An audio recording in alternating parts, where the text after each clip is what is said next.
वलसाड़ जिले का तटीय इलाका भी तेज हवाओं और भारी बारिश से तबाह हो गया है। इस प्राकृतिक आपदा में लगभग 50 से 60 घर तबाह हो गए हैं। कई घरों को भी भारी नुकसान पहुंचा है। कई घरों की छतें पूरी तरह क्षतिग्रस्त हो गई है। स्थानीय लोगों के अनुसार इस घटना में कई परिवार बेघर हो गए हैं और उनकी रोजमर्रा की जरूरतों का सामान भी बर्बाद हो गया है। समुद्र तट पर खड़ी मछुआरों की लगभग 8 से 10 नावें भी क्षतिग्रस्त हुई है। अनुमान के मुताबिक प्रत्येक नाव को 70 से 80 हजार रुपए का नुकसान हुआ है। इस नुकसान का सीधा असर मछुआरों की आजीविका पर पड़ा है, क्योंकि उनकी आजीविका नावों पर निर्भर करती है। इस विकट स्थिति के बाद स्थानीय लोगों ने राज्य सरकार से तत्काल सहायता की मांग की है। इन घटनाओं की सूचना मिलते ही स्थानीय प्रशासन और आपदा विभाग की टीमें सक्रिय हो गई। आपदा मामलतदार बी टीम, अग्निशमन दल और अन्य टीमें वलसाड़ शहर के विभिन्न इलाकों में पहुंची और सामान्य जनजीवन बहाल करने में मदद की।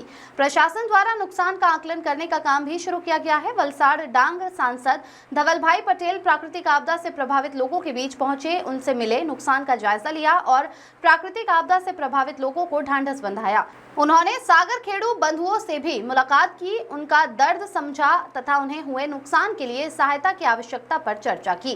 साथ ही वलसाड़ डांग के युवा सांसद और लोकसभा दंडक धवल भाई ने वलसाड़ के तटीय क्षेत्र नाना सुरवाड़ा मंगेलवाड़ गांव में प्राकृतिक आपदा से प्रभावित लोगों से मुलाकात की और प्रशासन के साथ कंधे से कंधा मिलाकर खड़े रहे। साथ ही प्रभावित लोगों को सुरक्षित स्थानों पर पहुंचाने और खाने के पैकेट पहुंचाने की प्रारंभिक तैयारियों का जायजा लिया।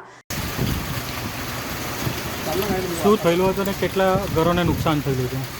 ગતરોજ રાત્રે 10:30 વાગ્યાથી જે વરસાદ અને વીજ સાથે જે આખું હવામાન ખરાબ થયું હતું, જેમાં મારા વિસ્તારમાં આવતા સુરવાડા માંગેલવાડ ખાતે જે રહેણાંક વિસ્તાર આખો લાગે છે, જેમાં 50 થી 60 જેટલા ઘરોને ઘણું બધું નુકસાન થયું, મેજર ડેમેજ થઈ ગયું, જેમાં એ લોકોના ઘરની છત જ રહી નથી। એટલે જે કહેવાય ને કે રાત્રિ રોકાણ હોય કે દિવસ તડકા છાયામાં જે આપણને સુરક્ષા આપવાનું ઘરના ઉપરની છત જ નથી રહી, જેના કારણે એમના જાનમાલને ખૂબ જ નુકસાન થયેલ છે। તે જ સાથે સાથે અહીંયાના લોકોનો મુખ્ય વ્યવસાય માછીમારી છે। તો જેમ અહીંયા દરિયા કિનારે એમની 8 થી 10 બોટ લાંગરેલી હતી, તે 10 એક બોટને ટોટલી ડિસ્ટ્રોય થઈ ગયેલી છે, એટલે કે તૂટીને 2 ટુકડા કે અમુક તો ભાગ પણ નથી મળતા, હવામાં ઉડી ગઈ છે, ઘણી ટોટલી ડેમેજ થઈ ગઈ છે, જેનું પાછું રિપેરિંગ કામ પણ મુશ્કેલ છે, જેના કારણે એ લોકોની જે આર્થિક જેના દ્વારા એ લોકોનું ગુજરાન ચાલતું હતું માછીમારીના વ્યવસાય દ્વારા, તે હાલ એવું લાગે છે કે ઠપ પડી જશે અને પોતે એનો જ ઇફેક્ટ એ લોકોના પરિવારના જે ગુજરાન કરવામાં મુશ્કેલ બની જાય એવું લાગતું છે।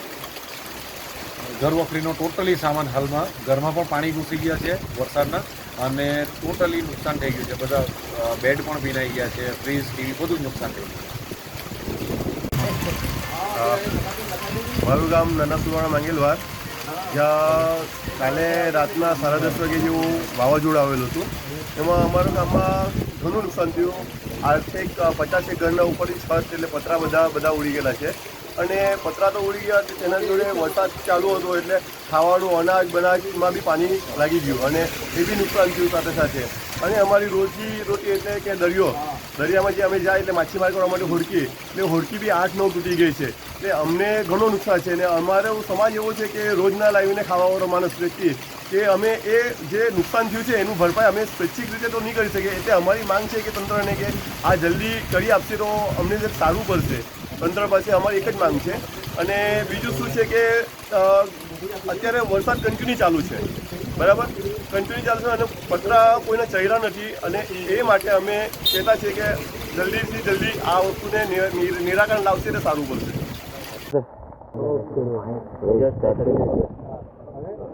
ધવલભાઈ, આજરોજ જે વાવાઝોડું આવ્યું હતું કાંઠા વિસ્તારની અંદર, તમે મુલાકાત લીધી, એના પછી કઈ રીતની કામગીરી આગળ કરવામાં આવી છે?